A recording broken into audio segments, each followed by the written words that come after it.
Hello students, how are you? Today we study about RNA world. RNA की संसार, RNA की दुनिया. इससे पहले बच्चों हम मॉलिक्यूलर बायोलॉजी में डीएनए का double helical model, DNA better genetic material क्यों है, डीएनए को जेनेटिक मटेरियल के रूप में एक्सेप्ट किया, ये सारी एक्सपेरिमेंट्स हम कंप्लीट करके आए हैं. ठीक है, डीएनए रेप्लिकेशन हमने करा. अब आती है बात आरएनए की. आरएनए वर्ल्ड बोलने का मतलब ये है कि बच्चों जब लाइफ एग्जिस्ट होने लगी थी अपने वर्ल्ड में, अपने यूनिवर्स में, तो जो पहला जेनेटिक मटेरियल जो यूज हुआ या जो सामने आया था वो आरएनए था. ठीक है, RNA is the first genetic material. RNA is the first genetic material. ठीक है, काफी सारे जो लाइफ प्रोसेसेस हैं वहां पर इस बात को एक्सेप्ट भी किया गया है कि आरएनए है वो फर्स्ट जेनेटिक मटेरियल है. ट्रांसलेशन की बात हो, स्प्लाइसिंग की बात हो, जो वहां पर आरएनए ही हमारा प्रेजेंट होता है. ठीक है, आरएनए फुल फॉर्म क्या होगा बच्चों? Ribo nucleic acid. What is the full form? Ribo nucleic acid means nucleic acid है. जैसे डीएनए था डीऑक्सी राइबो न्यूक्लिक एसिड. हिलाओ मत. डीएनए था deoxy ribo nucleic, this is ribo nucleic acid. मतलब न्यूक्लिक एसिड है यानी कि ये पॉलीमर होगा न्यूक्लियोटाइड का, और न्यूक्लियोटाइड में राइबो आरएनए के अंदर कौन कौन से न्यूक्लियोटाइड के अंदर कंटेंट होंगे, 3 कंपोनेंट्स होंगे. वो होंगे बच्चों अपने 5 कार्बन की पेंटोज शुगर. पेंटोज शुगर में यहां आएगी आपकी राइबोज शुगर. Ribose sugar. ठीक है, this is the structure of ribose sugar. ठीक है, carbon 1 2 3 4 and 5th carbon. Mean जो डिफरेंस डीएनए और आरएनए में होता है वो यही है बच्चों, यहां पर जो 2nd कार्बन है वहां पे OH ग्रुप है, जबकि जो डीएनए होगा उसमें ये ऑक्सीजन नहीं होगा.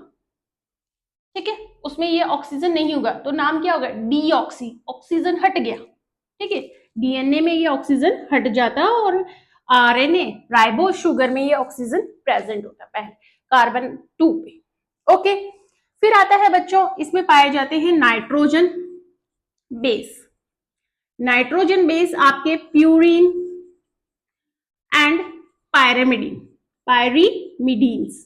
ठीक है, प्यूरिन कौन कौन से होंगे? ए जी. ए यानी एडेनिन, जी यानी ग्वानिन, और पायरेमिडीन में होगा आपका साइटोसिन एंड यूरेसिल.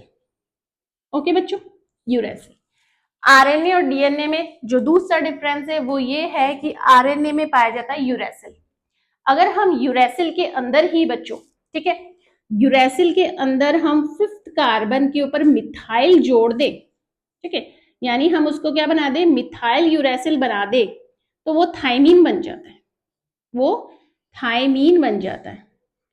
यानी कि आरएनए से ही डीएनए इवॉल्व हुआ है. RNA was the first genetic material और आरएनए से क्या बना है बच्चों? डीएनए बना है. आयु हिलाओ मत बेटा. ठीक है, आरएनए से ही डीएनए बना है. कैसे? यहां से ऑक्सीजन हटा दिया, यूरेसिल के ऊपर हमने 5th पोजीशन पे मिथाइल जोड़ दिया तो वो थाइमीन बन गया. आरएनए की प्रॉब्लम ये है कि वो बहुत ज्यादा बेटा क्या है? रिएक्टिव है. प्रॉब्लम बोल दो चाहे उसकी प्रॉपर्टी बोल दो, रिएक्टिव है. जो चीज रिएक्टिव होगी वो कैसी होगी? अनस्टेबल. अनस्टेबल है. ठीक है, रिएक्टिव होने के कारण ये कैटलिस्ट के रूप में भी काम करता है. कैटलिस्ट के रूप में भी काम करता है. ये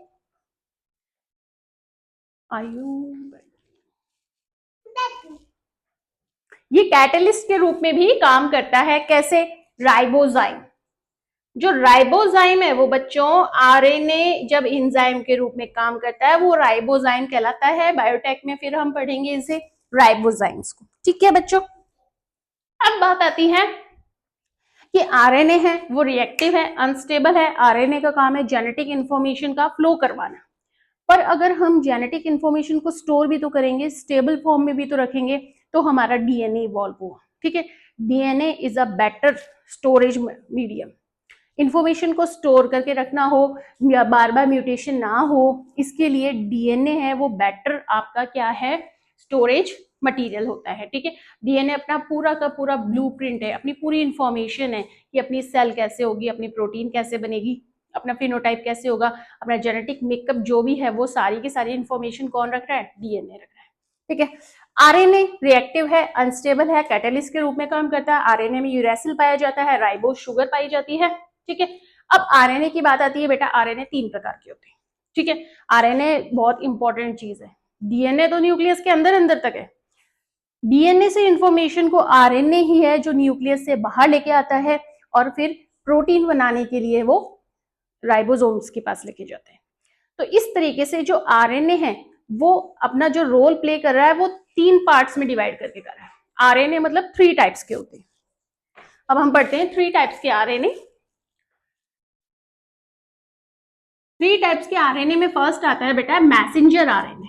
mRNA means messenger RNA. First is mRNA, short में लिखा जाता है m को mRNA। m means messenger RNA. Messenger RNA भाई डीएनए का जो इंफॉर्मेशन है, जेनेटिक इंफॉर्मेशन है, वो इंफॉर्मेशन वो मैसेज लेके डीएनए न्यूक्लियस से बाहर आरएनए आ रहा है।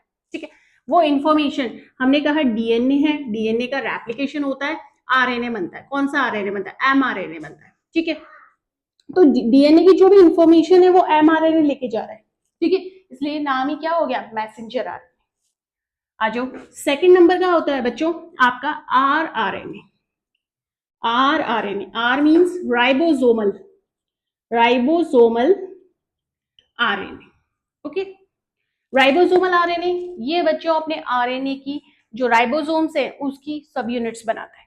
ठीक है, राइबोसोम की सब यूनिट बनाता है। जैसे मैं आपको आरएनए का बताती हूँ कि जो प्रोकैरियोट्स होते हैं, प्रोकैरियोट्स होते हैं उनके पास 70S टाइप का राइबोसोम होता है। क्या होता है, राइबोसोम। राइबोसोम 9th क्लास से हम पढ़ रहे हैं, प्रोटीन सिंथेसिस की यूनिट है, प्रोटीन सिंथेसिस की फैक्ट्री है। ठीक है, 70S प्रकार का राइबोसोम प्रोकैरियोट्स में पाया जाता है। उसके अलावा माइटोकॉन्ड्रिया के अंदर जो राइबोसोम होता है, प्लास्टिड के अंदर जो राइबोसोम होता है वो 70S टाइप का होता है। 70S का जो राइबोसोम है बच्चों वो 2 यूनिट्स का बना होता है। स्मॉल सब unit 30S, large is 50S। Okay, 30S। अब मैंने कहा था कि राइबोसोम, आरआरएनए का काम है राइबोसोम को बनाना, तो 30S वाला कौन बनाएगा बच्चों, 16S आरआरएनए बनाएगा। ओके, 50S कौन बनाएगा, 5S rRNA. Okay, and 23S rRNA ये बनाता है। S का मतलब होता है स्वेडबर्ग्स यूनिट या सेडिमेंटेशन कांस्टेंट भी बोलते हैं। S means sedimentation constant. Okay, अब बात आती है प्रोकैरियोट्स हो गए, यूकैरियोट्स की। ठीक है, यूकैरियोट्स यानी हमारे अंदर बात करें बच्चों तो हमारे अंदर 80S टाइप का, 80S टाइप का राइबोसोम होता है, राइबोसोम होता है जो बना होता है 2 सब यूनिट्स का, 2 सब यूनिट स्मॉल वाली 40S 60S। ओके, अब यही है 40S जो राइबोसोम की यूनिट है उसको बनाएगा कौन सा आरएनए, उसको बनाता है 18S आरआरएनए, आरआरएनए। ठीक है, अब इसमें न्यूक्लियोटाइड की चेन होती है कि नंबर ऑफ न्यूक्लियोटाइड्स होते हैं। ये बना होता है बेटा 3 तरह के आरएनए का, 5S आरआरएनए, 5.8S आरआरएनए और 28S आरआरएनए। ठीक है, याद हो गया आपको, समझ में आ गया। प्रोकैरियोट्स के अंदर आया जाता है 70S टाइप का राइबोसोम, यूकैरियोट्स में पाया जाता है 80S टाइप का राइबोसोम। राइबोसोम दोनों में पाया जाएगा। ठीक है, डबल मेम्ब्रेन बाउंडेड स्ट्रक्चर नहीं है तो प्रोकैरियोट्स में भी पाया जाएगा। Ribosome is the unit of protein synthesis. Okay, 30S 50S, 30S बना होगा 16S आरआरएनए का, 50S बना होगा 5S आरआरएनए का और 50S बना इसके अलावा 23S आरआरएनए। ठीक है, आर यानी राइबोसोमल आरएनए, यहाँ पे राइबोसोमल आरएनए 18S बनाता है 40 वाली यूनिट, 5s 5.8s और 28s बनाता है बड़ी वाली 60s यूनिट। ठीक है, ये राइबोसोम हमारे ट्रांसलेशन में काम करेंगे। अगली क्लास में हम पढ़ेंगे बच्चों tRNA और mRNA। Okay, thank you. आयु अपने ऐसे हाथ नहीं लगाते।